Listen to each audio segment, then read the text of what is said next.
Hey guys, welcome back. Today I'm with Mitsuno from Tokyo Lada. Mitsuno is going to be starting up her own channel soon, so please keep a lookout for it. But today we're going to be doing chicken liver pate. Fantastic recipe, very easy. And we're going to be doing that with watercrackers and a cheeky little watercress, apple and coriander salad. So starting off, we've got our main ingredient, the chicken livers. I've got a kilo of chicken livers there. So for the amount of chicken livers, we get half the amount of butter. So that's 500 grams of butter. I've got 3 golden shallots. Then I've got a Granny Smith apple as well. So those are our main ingredients for the pate. Then for the salad, I've got a royal gala apple, coriander, watercress. So we're going to start off by first of all slicing the apple. So we'll slice the apple as thin as we can get it. And then once we've done that, we'll move on to the onions and we'll clean the chicken livers.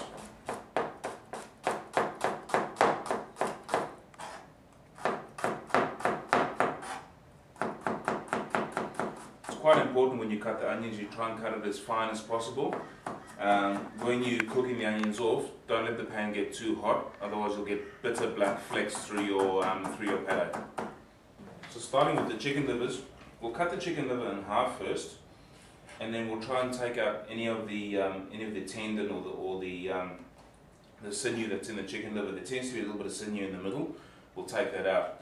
Be on the lookout as well for the gallbladder. Sometimes you'll find the gallbladder still attached. It'll look like a little bright green sac that is extremely bitter. So carefully take that off as well, and be sure to wash the chicken livers afterwards. Once you've cut the chicken livers in half, put a little bit of milk with them and just let them sit for about an hour. Then drain the milk off, and then we'll start cooking the livers.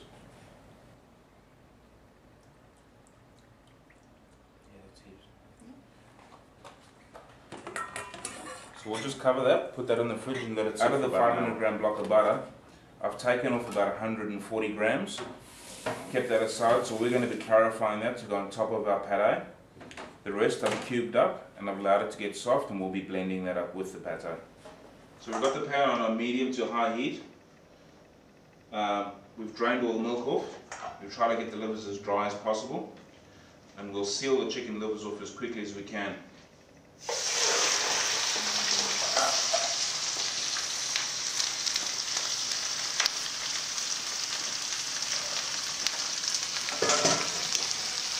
Try not to move them too much initially, because we want caramelization to happen initially, and then allow them to cook through.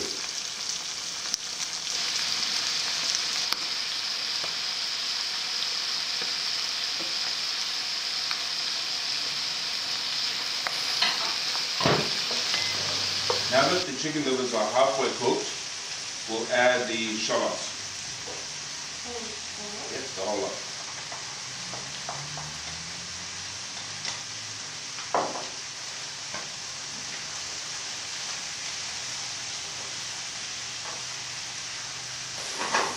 If you have a look, you can see now the onions are starting to get color as well, and the onions are cooked through. That's we add a double shot of brandy. As soon as we put it in, divide it. Let the alcohol burn off before you add the apples. So we add the apples now. The apples aren't going to take long to cook, maybe 2 or 3 minutes, and then it's done. Okay, so now that that's done, we'll tip it into a bowl and we'll let it get cool. So now that our chicken livers have cooled, we'll blend that with the butter. It's really important that your chicken livers are at least room temperature, if not colder. If the chicken livers are just a slightly bit warm, when you blend them, combined with the heat of the blades from the blender, your butter will split. Once it splits, that's it. You can't get it back. So if you're going to get it really creamy and smooth, it's very important that chicken livers are cold. So right in the middle of that, we'll put some salt.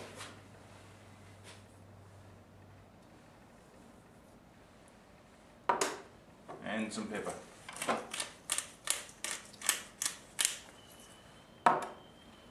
Then before we add the butter, we'll blend this halfway first, just to make it easier for the machine to break down the livers. And then we'll add our butter. So if you see, I've just blended it now. The texture is still quite grainy. We're going to blend it just maybe another 2 more minutes, and then we'll add the butter. If you want to get the pate very, very smooth, I would suggest at this point forcing it through a drum sieve just to get all that grain out. But in this instant, I wouldn't mind it being a little bit rustic, so we won't take it too much further.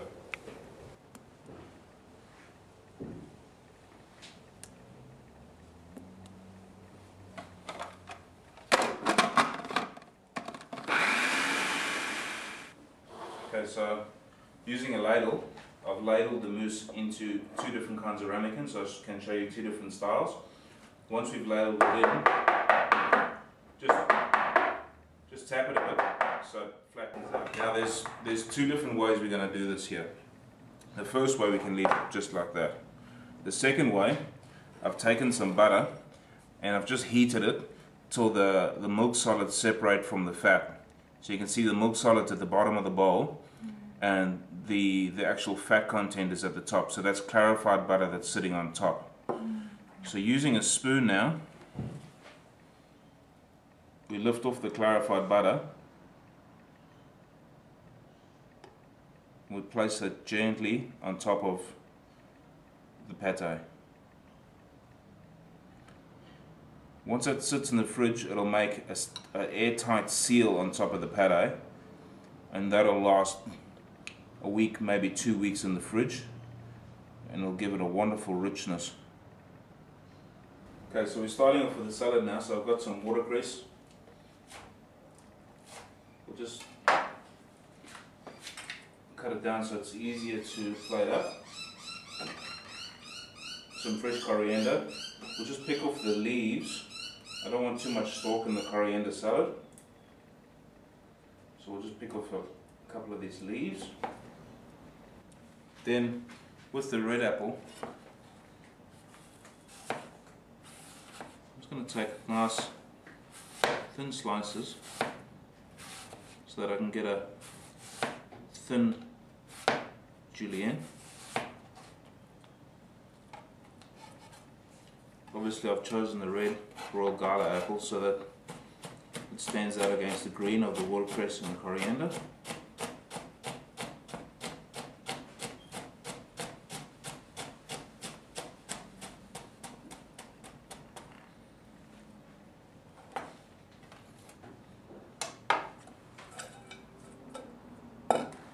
So then I mix these two together.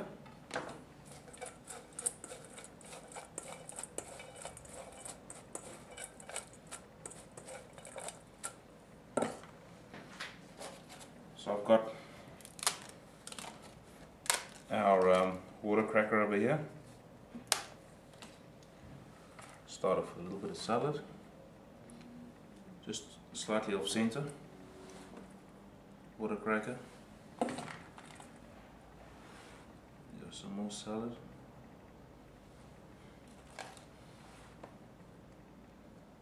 Another water cracker.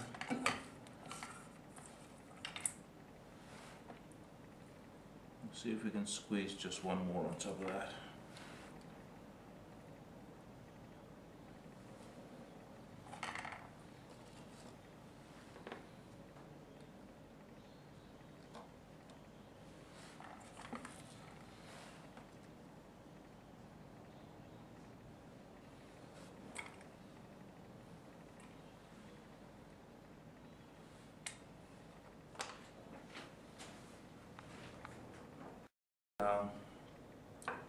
Is our chicken liver mousse that we put the butter on top, and it's set.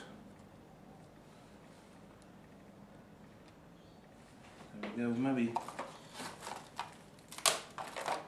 see if we can somehow fit one more in there.